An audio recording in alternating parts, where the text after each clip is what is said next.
Dear students, तनाव किस बात का लेना है। परीक्षा जब होगा समय से होगा। चलिए आज 3 क्वेश्चंस का उपाय लगाते हैं। आप पढ़ने के लिए तैयार रहिए। हम डेली आते रहेंगे और आपके साथ संवाद स्थापित करके 2-3 क्वेश्चंस हर दिन कंफर्म करेंगे। प्रयास आपका होगा, डिस्कशन हमारा होगा और अंततः इस डिस्कशन से जो अमृत निकलेगा, जो परिणाम आएगा, उसके कारण आपको एकदम टेंशन नहीं लेना है। टेंशन मन से निकाल दीजिए। डेली 2-3 क्वेश्चंस का रास्ता निकलेगा, बस आप मेहनत करने को तैयार रहिए। एक देखिए टॉपिक जो हमारा 10 टॉपिक्स आ रहा है, उसका 7 नंबर टॉपिक्स आ गया है, ये देख लीजिए। इससे 2 क्वेश्चंस, मेरी आशा है 2 क्वेश्चंस आपका कंफर्म होगा। किसी दिन 1, किसी दिन 2, किसी दिन 3 आएगा। तो 10 टॉपिक्स आ गया है, इसे किसी तरह से कीजिए, अपना बेस्ट दीजिए। तो अब आइए बात करते हैं कि हमने कहा था कि जब भी हम एपिसोड लेकर आएंगे कुछ ऐसे ही तात्कालिक टॉपिक्स को डिस्कस कर देंगे, एक क्वेश्चन कंफर्म होगा, ऐसी मेरी उम्मीद है। सबसे पहले अहोम विद्रोह कहाँ हुआ था, किसके नेतृत्व में हुआ था, किस वर्ष हुआ था। पबना विद्रोह कहाँ हुआ था, खासी विद्रोह कहाँ हुआ था, किसके नेतृत्व में हुआ था। बहुत सारे लोग जानते होंगे, जो नहीं जान रहे हैं, आधुनिक भारतीय इतिहास के इस विद्रोह को आज निपटा लीजिए।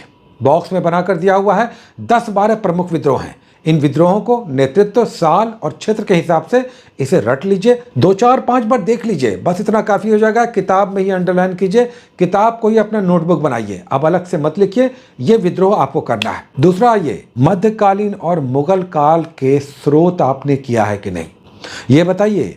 तबकात नासरी का लेखक कौन है, किताबुल हिंद या तहकीके हिंद की रचना किसने की। दिल्ली सल्तनत के ये सब स्रोत हैं। स्रोत किसी भी वंश के, चाहे वो दिल्ली सल्तनत हो या मुगल काल हो, उसके शुरुआत में बॉक्स बना कर दिया हुआ है प्रमुख लेखकों के नाम। इस स्रोत से उस काल के बारे में विशेष जानकारी मिलती है, उसी को सोर्सेस कहते हैं। तो मध्यकाल का 2 भाग है, दिल्ली सल्तनत और मुगल काल। दिल्ली सल्तनत का जाइए मध्यकाल में, और उसके सबसे पहले पेज पर जब आप स्टार्ट लेंगे मध्यकाल का, दिल्ली सल्तनत का, तो सबसे पहले आपको स्रोत बॉक्स बना कर दिया हुआ है।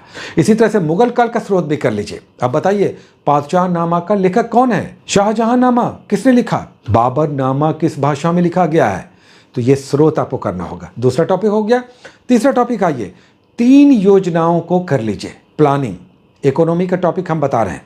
इकोनॉमी का तीसरा टॉपिक होता है योजना, यानी प्लानिंग या पंचवर्षीय योजना, जो कहिए। ऐसी 12 योजनाएं बनी, पहला 3 कर लीजिए।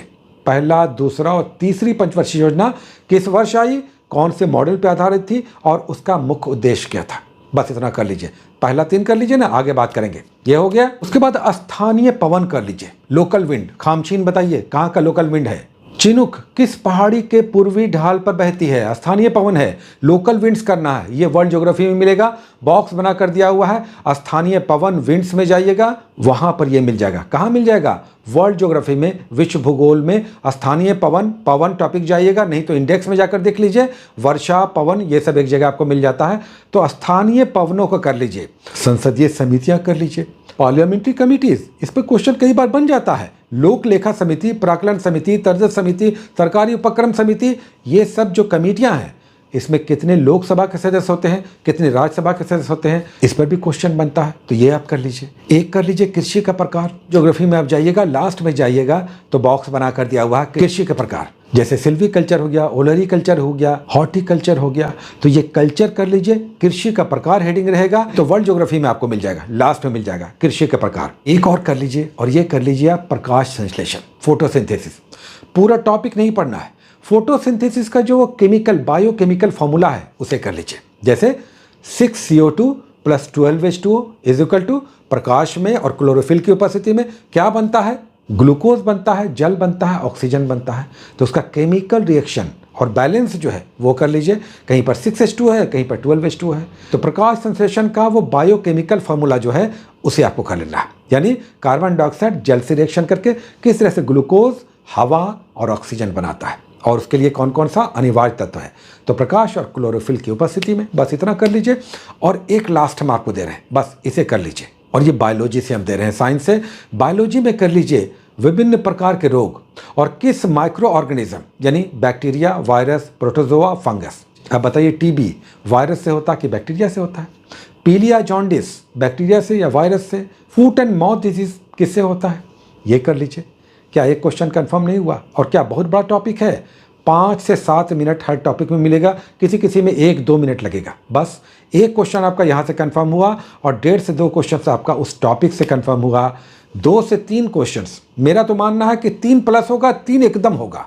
तो ये अगर आप कर लेते हैं, आज का काम हो गया। इसे कीजिए, टेंशन मत लीजिए। डेली इसी तरह से 2-3 क्वेश्चंस का हिसाब निकलेगा। आपको बस इस 24 घंटे में अपना बेस्ट मेहनत करके इन सब टॉपिक्स को यथासंभव कंप्लीट करना होगा। बहुत सारी शुभकामनाएं। All the best. Take care.